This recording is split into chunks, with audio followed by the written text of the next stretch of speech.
Hello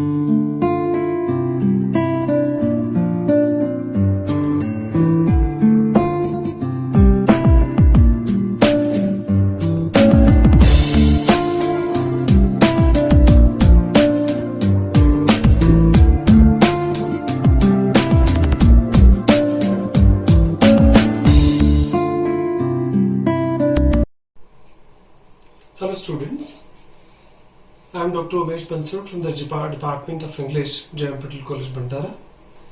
Today we are going to discuss on subject-verb agreement.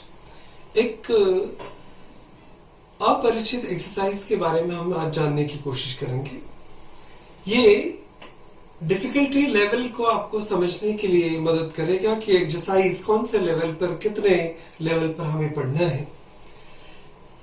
11-12 standard में, BA, BSc में, BCom में, MBA के examination में, MBA के एंट्रेंस एग्जामिनेशन में, क्लैट में, कैट में, ऐसे बहुत सारे एग्जामिनेशन में इस टाइप के क्वेश्चंस आते हैं.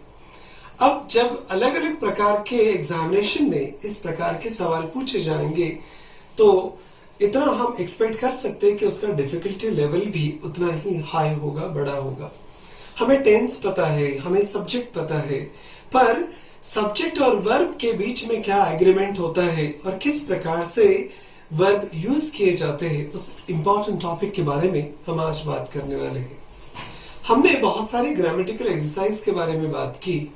हम आपको तैरना सिखा रहे हैं, पर आप ये नहीं कह सकते कि मैं सिर्फ स्विमिंग पूल में ही तैर सकता हूँ, मुझे तालाब में तैरना नहीं आता, या नदी में मैं तैर नहीं सकता, या समुद्र में तैर नहीं पाऊंगा.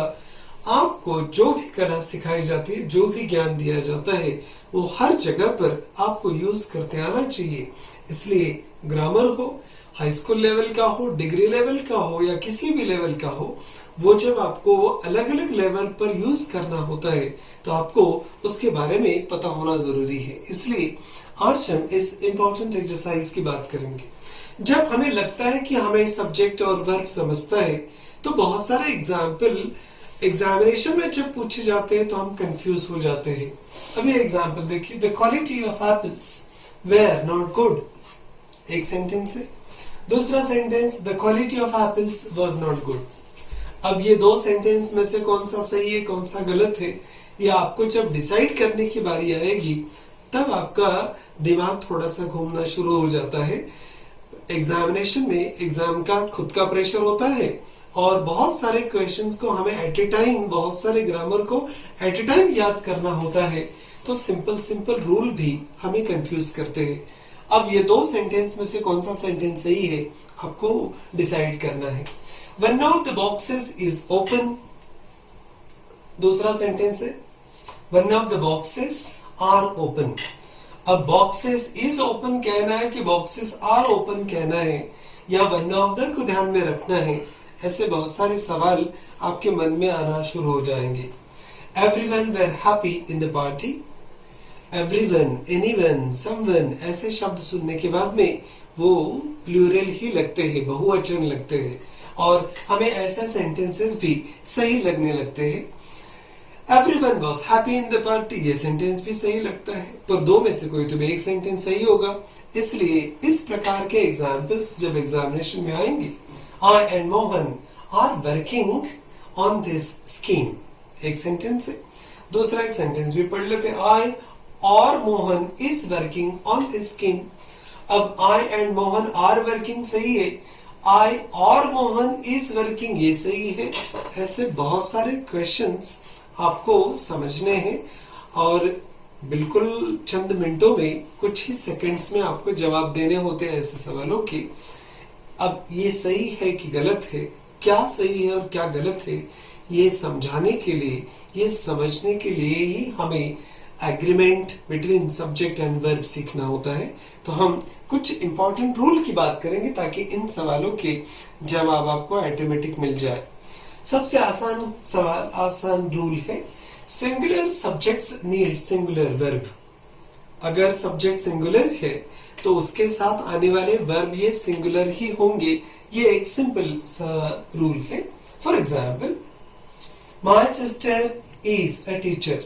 माय सिस्टर सिंगुलर सब्जेक्ट है, एक ही सब्जेक्ट है, तो इसके बाद में to be form of verb, कोई भी वर्ब ये सिंगुलर फॉर्म में ही आएगा। इतना आसान रूल है। दूसरा एग्जांपल, रीटा सिंगल सब्जेक्ट है, तो इज वेटिंग फॉर द बस।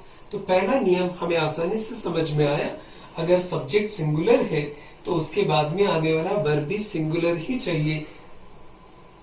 इसको कहते हैं सब्जेक्ट और वर्ब के बीच में एग्रीमेंट होना। सब्जेक्ट और वर्ब आपस में डिसाइड करते हैं कि मैं अगर इस फॉर्म में हूं तो तुम्हारा फॉर्म भी कौन सा होना चाहिए। ये सब्जेक्ट और वर्ब एग्रीमेंट अलग अलग लेवल पर अलग अलग तरीके से दिखाई देता है। दूसरा एक इंपॉर्टेंट रूल है इसी से लगा हुआ, plural subjects need plural verbs.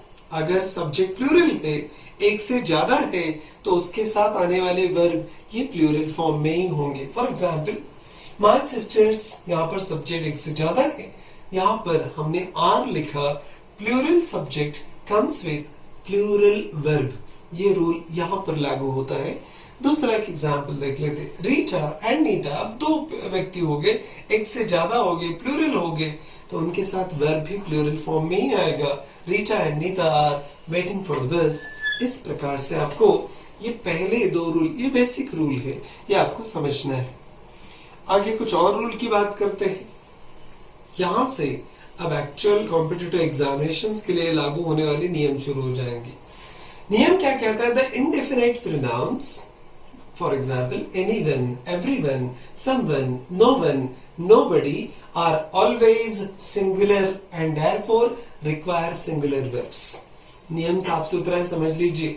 जब कभी भी आपको सेंटेंसेस में anyone, everyone, someone, no one, nobody जैसे शब्द दिखाई देंगे तो उन्हें प्लूरल नहीं समझना है, उन्हें सिंगुलर समझना है, और उनके साथ आने वाला वर्ब भी सिंगुलर ही आपको यूज करना है। ये इसलिए बता रहे क्योंकि ये एवरीवन वगैरह जैसे शब्द सुनने के बाद में हमें वो प्लूरल लगने लगते हैं, बहुवचन लगने लगते हैं, पर वो सिंगुलर है, इसलिए उनके साथ वर्ब भी सिंगुलर आएंगे। For example, has anyone received a call letter?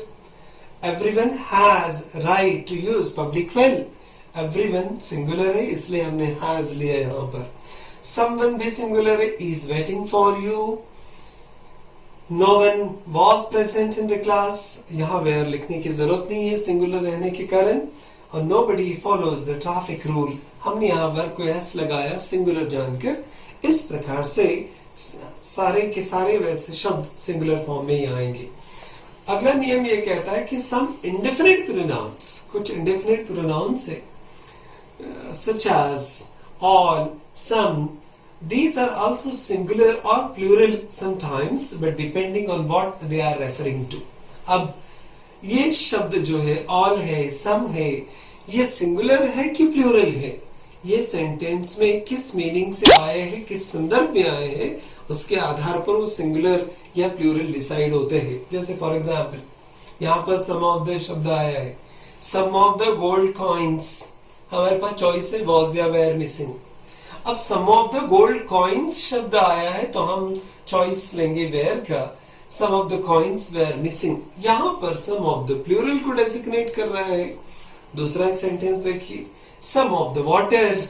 अब यहां पर हमने वेयर लिखा तो यहां पर हमारे दिमाग में आएगा कि हम आर लिख डाले, पर नहीं, सम ऑफ द वाटर यहाँ पर इज गॉन, यहां हमने उसको सिंगुलर यूनिट समझा है। तो सेंटेंस में सम ऑफ द कहां पर प्लूरल फॉर्म में आएगा और कहां पर वो सिंगुलर फॉर्म में आएगा, ये डिपेंड करता है कि वो रेफर किसको करता है। इस हिसाब से आपको देखना पड़ता है, सोचना पड़ता है। यहाँ पर तीसरा एग्जाम्पल है, all waiting for good days. यहाँ पर इज लगाना कि आर लगाना, ये भी जब सवाल होगा तो ये रेफर किसको करता है उसके ऊपर डिपेंड है। All are waiting for good days वगैरह हमारे आंसर हो सकते हैं। पर यहाँ ऑल हमने प्लूरल किया, ऑल आर वेटिंग, पर यहाँ देखिए ऑल दैट ग्लिटर्स, ऑल शब्द आने के बाद में हमें प्लूरल लगेगा, पर all that glitters is not gold, यहाँ पर हमने इज लिया, इसलिए हम आपको बार बार आगाह कर रहे हैं कि सम ऑफ द या ऑल जैसे शब्द कहां पर सिंगुलर है, कहां पर प्लूरल है, वो किसे रेफर कर रहे हैं सेंटेंस में, इसके ऊपर डिपेंड होता है। आपको बहुत कॉशियसली डिसीजन लेना पड़ता है ऐसे ही सेंटेंसेस सॉल्व करते समय। कुछ और इंपॉर्टेंट रूल्स की बात करते हैं। कुछ इंडेफिनिट प्रोनाउन होते हैं जैसे नन है, that can be either singular और प्लूरल। नन ये शब्द भी बार बार कंफ्यूज कर सकता है। अब ये सिंगुलर है कि प्लूरल है ये तो सेंटेंस देखने के बाद में पता चलता है, पर रूल ये कहते हैं ये कभी कभी सिंगुलर होता है कभी प्लूरल होता है। जैसे none of you fulfils singular the required criteria और none of you fulfil the required criteria. None को आप सिंगुलर फॉर्म में भी यूज कर सकते हैं और नन को आप प्लूरल फॉर्म में भी यूज कर सकते हैं। इसलिए ये रूल भी आपको इंपॉर्टेंट तरीके से ध्यान में रखना है। दूसरा एग्जाम्पल देखिए, none of the machines plural है आर वर्किंग और none of the food is fresh. यहाँ पर प्लूरल वही नन और यही नन यहाँ पर सिंगुलर हो जाता है। तो आपको ऐसे एग्जाम्पल भी कंप्यूटर एग्जाम्स में बहुत सारे अलग अलग एग्जामिनेशन में भी सॉल्व करते समय आपको बहुत कॉशियसली ध्यान रखना पड़ता है। नन ऑफ द स्टूडेंट्स, यहाँ पे बहुत सारे स्टूडेंट्स लिए हमने, और have donated for poor fund, इस प्रकार से ये सेंटेंस बना है। कुछ और एग्जाम्पल रूल्स हम डिस्कस कर लेते हैं। ये इच शब्द भी बार बार कंफ्यूज करता है जब भी सेंटेंस में आता है। Etch is often followed by a prepositional phrase, एक प्रीपोजिशनल फ्रेज के साथ आता है इन अ प्लूरल वर्ल्ड।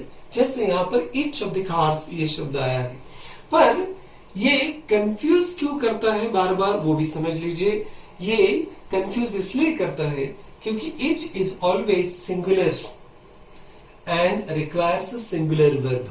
ये इच शब्द का अर्थ ऐसा दिखाई देगा आपको फ्रेजेस में, पर इच हमेशा सिंगुलर फॉर्म में ही आएगा और जब भी आएगा वो सिंगुलर वर्ब लेकर ही आएगा। इसलिए आपको कंफ्यूज होने की जरूरत नहीं है। एग्जाम्पल देखिए, इच वन ऑफ अस, इतना लंबा चक्र सब्जेक्ट देखने के बाद में लगता है कि ये प्लूरल होना चाहिए। अस भी कभी कभी कंफ्यूज करता है।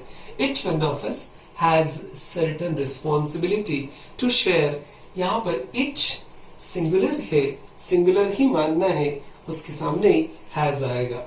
इच इंडियन नीड्स, हमने सिंगुलर समझा, to save water for future.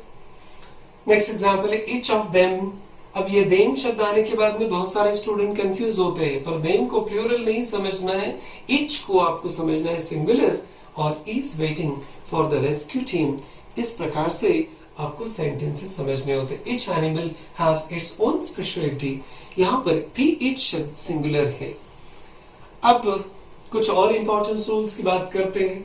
ये रूल समझना जरूरी है। हमने पहले ही कहा था कि हमें वर्ब मालूम है, सब्जेक्ट मालूम है, यूज करना भी आता है, पर ये कुछ एग्जाम्पल्स ऐसे रहते हैं जो हमारे पूरे नॉलेज को दांव पर लगाते हैं और हम इन सवालों के जवाब नहीं दे पाते। इसलिए इनके बारे में भी पता होना जरूरी है। जैसे for example together with, along with, as well as, ये शब्द जब भी आएंगे ये एक अलग फॉर्मेट में आते हैं और जब आते हैं तब सिंगुलर वर्ब को ही लेकर जाएंगे, और जैसे ये आते हैं वैसे एंड नहीं आता। एंड क्या करता है, दोनों सब्जेक्ट को कंबाइन करता है, और ये जो शब्द है पेयर है, ये शब्दों को कंबाइन नहीं करते, सेपरेट आइडेंटिटी रखते हैं। इसलिए इस नियम को समझना उतना ही जरूरी है। क्या नियम है? The phrase introduced by as well as और along with will modify the earlier word। अब ये वर्ड किसको मॉडिफाई करते हैं? कौन से ऐसे प्रायर शब्द है जिसको हमने यूज किया था सेंटेंसेस में? और इस प्रकार के एग्जाम्पल बिल्कुल डेफिनेटली आपको एग्जाम में कंफ्यूज कर सकते हैं। एग्जाम्पल देखिए, Kunal as well as his parents.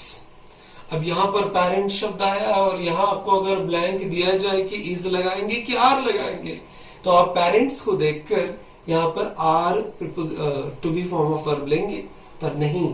Rule क्या कहता है, एज वेल एज जब भी शब्द आता है, एज वेल एज के बाद में दूसरा भले ही सब्जेक्ट आया है, पर एज वेल एज ये शब्द पहले सब्जेक्ट को, पहले नाउन को रिप्रेजेंट करता है और इसी के अनुसार यहाँ आपको वर्ब लेना होता है, दूसरे सब्जेक्ट के अनुसार नहीं।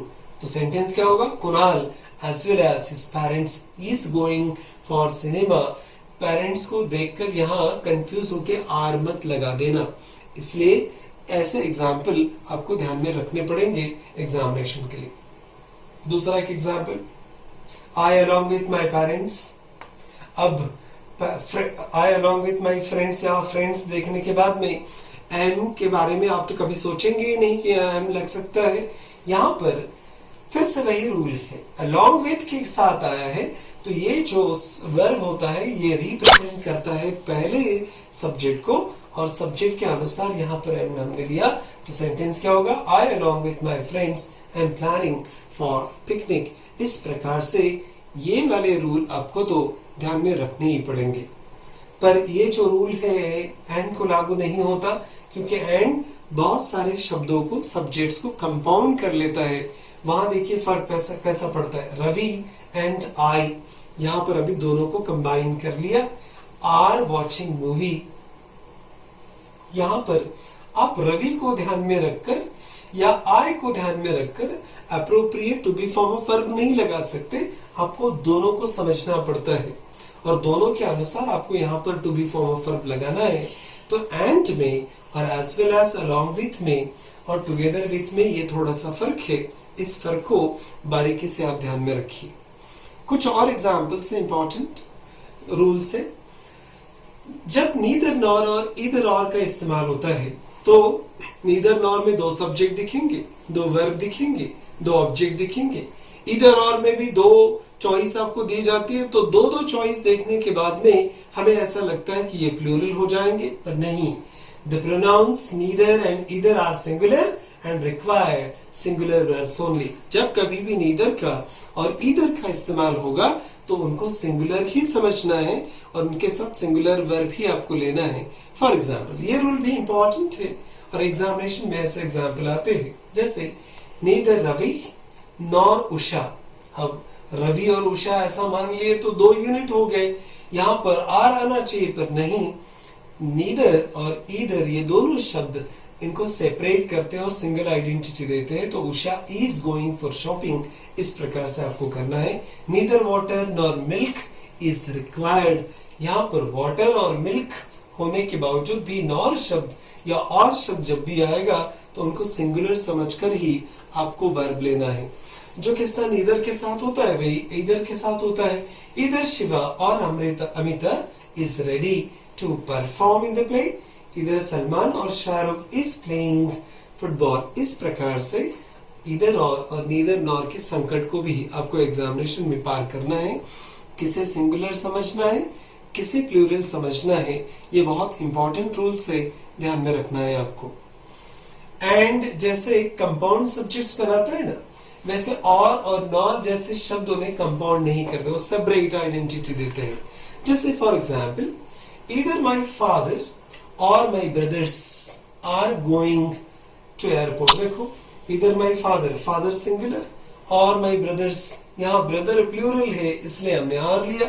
दूसरे सेंटेंस में हमने थोड़ा सा उसको उल्टा कर दिया, ईदर माई ब्रदर्स और माई फादर, और के बाद में यहाँ फादर सिंगुलर है इसलिए इज लिया, यहाँ पर माई ब्रदर्स प्लूरल है इसलिए आर लिया। तो आपको और के बाद में सब्जेक्ट कौन सा है उसके आधार पर यहाँ to be form of verb लेने होते हैं, इस बात को आप ध्यान में रखिए। नीदर नॉर के सेंटेंस में भी वही होगा। नीदर नॉर के बाद में जो वर्ब सब्जेक्ट आएंगे उसी के अनुसार वर्ब आपको लेना है। नॉर माई ब्रदर्स, यहाँ आर लिया, और नॉर माई फादर, यहाँ हमने इज लिया। तो neither my father nor my brothers are selling house. दूसरे सेंटेंस में neither my brother nor my father is selling house. तो नीदर नॉर के सेंटेंस में भी और के बाद में, नॉर के बाद में जो भी सब्जेक्ट आएगा उसके अनुसार ही वर्ब आपको सिंगुलर या प्लूरल लेने हैं। नीदर के पहले वाले सब्जेक्ट को ध्यान में नहीं रखना है। कुछ और एग्जाम्पल्स, कुछ और रूल्स जो आपको पता होंगे या नहीं पता होंगे पर जानना जरूरी है। The words there and here are never subjects। ये एक नई कॉन्सेप्ट हो गया आपके लिए। Here और there को never subjects कहते हैं। अब never subject का मतलब क्या होता है? In the sentences that begin with these words, the subject is usually found later on in the sentence। ये जहां पर भी यूज होते हैं वहां पर ये स्टार्टिंग में तो लिखे जाते हैं पर ये सब्जेक्ट नहीं होते। सब्जेक्ट कहीं तो भी और दिखाई देता है सेंटेंसेस में, और इनके कारण वर्ब के ऊपर कोई फर्क नहीं पड़ता, वो वर्ब को डिसाइड नहीं करते। फॉर एग्जाम्पल देयर आर, अब देयर के बाद में हमने इमीडिएट आर यहां पर लगा दिया, प्लूरल पर क्यों लगाया वो भी समझिए। बुक्स ऑन शेल्फ, अब ये बुक्स यहाँ प्लूरल है, एक्चुअली हमने सब्जेक्ट के अनुसार वर्ब लेना होता है, पर यहाँ पर सब्जेक्ट का कोई रोल ही नहीं है, इसलिए ये नेवर वर्ब हो गया। आर के बाद में बुक्स दिखते हैं, इसलिए यहाँ पर जब भी ब्लैंक आपको दी जाएगी तब आपको ये बुक्स के आधार पर आर यहाँ पर लेना पड़ेगा, देयर के आधार पर नहीं। अब यही सेंटेंस देखिए, there is a book on the shelf, यहाँ बुक सिंगुलर हो गया तो ऑटोमेटिक देयर के बाद में इज आ गया यहाँ पर, तो देयर डिसाइड नहीं कर रहा है, बुक या बुक्स यहाँ पर आते हैं, ये शब्द डिसाइड करते हैं यहाँ पर इज होना कि आर होना, इसलिए ये नेवर सब्जेक्ट का कॉन्सेप्ट आपको समझना जरूरी है। हियर के साथ वही होता है, हियर आर सम डायमंड्स, हमने डायमंड्स को देख के आर डिसाइड किया है, ना कि हियर को देख के। दूसरे सेंटेंस में here is a diamond necklace for you, यहाँ भी हियर के बाद में इज लिया, पर हमने डायमंड नेकलेस सिंगुलर होने के कारण इज लिया, तो नेवर वर्ब के सेंटेंसेस में भी आपको इस बात को ध्यान में रखना है कि कौन सा सब्जेक्ट बाद में आया है उसके अनुसार आपको to be form of verb या वर्ब आपको डिसाइड करने हैं। कुछ और इंपॉर्टेंट रूल्स जो आपको नहीं पता है, कनेक्टिंग नाउन्स में बी सिंगुलर और plural depending on their use in the sentences. कुछ वर्ड्स सिंगुलर है कि प्लूरल है हमें समझ में नहीं आता, और दोनों तरीके से यूज किए जाते हैं। जैसे for example orchestra is playing a melodious song, यहाँ ऑर्केस्ट्रा को एक सिंगल यूनिट समझा है। दूसरे सेंटेंस में देखिए orchestra were asked to play better music, यहाँ ऑर्केस्ट्रा के अलग अलग सेपरेट ग्रुप को एड्रेस किया गया है, तो यहाँ ऑर्केस्ट्रा सिंगुलर लग रहा है, यहाँ ऑर्केस्ट्रा प्लूरल हो गया है। तो आपको ऐसे नाउन्स भी देखते रहना है कि जो सिंगुलर और प्लूरल फॉर्म में यूज किए जाते हैं। कुछ वर्ड्स ऐसे हैं जो दिखने में प्लूरल होते हैं पर वो प्लूरल यूज नहीं होते। Some of the words like dollars, civics, news, million dollars, ये शब्द सुनने में बहुवचन प्लूरल लगते हैं, पर इनके सामने आने वाले वर्ब ये सिंगुलर फॉर्म में ही आते हैं। मैथमेटिक्स प्लूरल समझने की जरूरत नहीं, सिंगुलर समझना is not an easy subject for few people. यहाँ पर सिविक्स भी आता या न्यूज शब्द भी आता या कोई भी आता तो हम उसे सिंगुलर के तौर पर ही ट्रीट करते, तो ये इंपॉर्टेंट रूल है। ये एक रूल आपने सिंपल प्रेजेंट टेंस में कई बार सुना है, सब्जेक्ट जब भी third person singular number, noun या प्रोनाउन, नाउन किसी भी व्यक्ति का नाम हो सकता है, रमेश, गणेश, सीता, नीता, उषा, और प्रोनाउन ही, शी, इट अगर आते हैं तो उनके सामने हमेशा वर्ब को एस, ई एस या आई ई एस ही लगाना है। यहाँ पर सब्जेक्ट के साथ में वर्ब करना ही है, तो इस एग्रीमेंट को भी आपको ध्यान में रखना है सेंटेंसेस लिखते समय और एग्जाम्पल सॉल्व करते समय। ये कुछ फ्रैक्शनल वर्ब्स होते हैं, एक्सप्रेशंस होते हैं जो आपको बहुत कंफ्यूज करते हैं कि कौन सा वर्ब हमें यूज करना चाहिए। जैसे some of the voters, some of the का यूज किया है, वोटर से आर स्टिल एंग्री, यहाँ पर आर का यूज है। A large percentage of the older population is, बहुत बड़ा सब्जेक्ट होने के कारण हम कंफ्यूज हो जाते हैं, वहां पर इज आपको लेना है। 2/5, ये एग्जाम्पल आपको कंफ्यूज करते हैं। 2/5 of the troops were lost in the battle, यहां हमने प्लूरल लिया है उसको। 2/5 of the Lal Mahal was destroyed by fire, यहाँ पर 2/5 ऑफ द लाल महल कहाँ है, इसलिए was लेकर हमने destroyed by fire ऐसा सिंगुलर फॉर्म यहाँ पर यूज किया है। 40% of the students are in favor of changing the policy, यहाँ पर हमने 40% को सिंगुलर समझा है, पर 40% of the student body is in favor of changing the policy, यहाँ पर स्टूडेंट बॉडी इज हमने सिंगुलर समझा है, तो कहाँ आर लेना है और कहाँ इज लेना है, ऐसे फ्रैक्शनल एक्सप्रेशंस में आपको ध्यान में रखना है। 2 and 2 is 4, 2 and 2 ऐसा 2 समझकर यहाँ आर लेने की जरूरत नहीं, यहाँ सिंगुलर यूज करना है। 4 times 4 divided by 2 is 8। इस प्रकार से ये भले ही कैलकुलेशन लंबे चक्र हमें दिखाई दे, पर वहां पर सिंगुलर इंप्रेशन ही आता है। तो ये कुछ एग्जाम्पल्स आपको ध्यान में रखने होते हैं। कुछ और इंपॉर्टेंट रूल्स जिन्हें आपको ध्यान में रखना ही चाहिए। 2 subjects together express one idea are considered singular। ये इंपॉर्टेंट नियम है। जब 2 शब्द एक ही सेंटेंस में आते हैं पर वो एक ही आइडिया को एक्सप्रेस करते हैं, वो एक ही मीनिंग को एम्फेसाइज करने के लिए आते, तो भले ही वो 2 शब्द हो, भले ही वो शब्दों का पेयर हो, भले ही वो एंड से जुड़ा हुआ हो, हम उसको प्लूरल नहीं समझते, सिंगुलर ट्रीट करते हैं। इस प्रकार के एग्जाम्पल्स आते हैं एग्जामिनेशन में। स्लो एंड स्टडी, आप 2 शब्द समझेंगे, यहाँ पर उसके हिसाब से प्लूरल लेने की कोशिश करेंगे, पर ये नियम वहां कहता है कि इसे सिंगुलर यूनिट समझना है। तो slow and steady wins, win नहीं, विंस द रेस, ऐसा आपको करना है। ब्रेड एंड बटर भले ही 2 हो, पर एक ही बात को रिप्रेजेंट करते हैं, एक ही आइडिया को फॉर्म करते हैं, तो 2 शब्द को हम एक ही समझेंगे। Bread and butter is necessary for life, for living. इस प्रकार से ये सेंटेंसेस आपको एग्जामिनेशन में सॉल्व करने हैं। दूसरा एक इंपॉर्टेंट रूल ये भी समझ लीजिए, when 2 nouns or pronouns are joined by not only but also, ये इंपॉर्टेंट रूल है।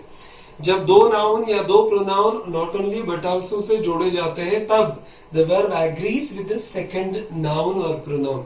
जो सेकंड नाउन या प्रोनाउन होता है, वर्ब उसी के हिसाब से आपको लिखना है। For example, not only Ramesh singular but also his friend, ये भी सिंगुलर। आर डांसिंग, अब यहां पर हिज फ्रेंड्स शब्द आया है, यहां पर ये बट ऑल्सो के बाद में हिज फ्रेंड शब्द आया है, तो आपको रमेश को ध्यान में नहीं रखना है। बट ऑल्सो के बाद में जो सब्जेक्ट आएगा उसी के अनुसार आपको यहाँ पर वर्ब लेने पड़ेंगे। दूसरा सेंटेंस देखिए, नॉट ओनली हिज फ्रेंड्स, यहाँ पर फ्रेंड्स को हमने इधर ला लिया, बट ऑल्सो रमेश, तो रमेश बट ऑल्सो के बाद चला गया, तो यहाँ पर इज लेना है।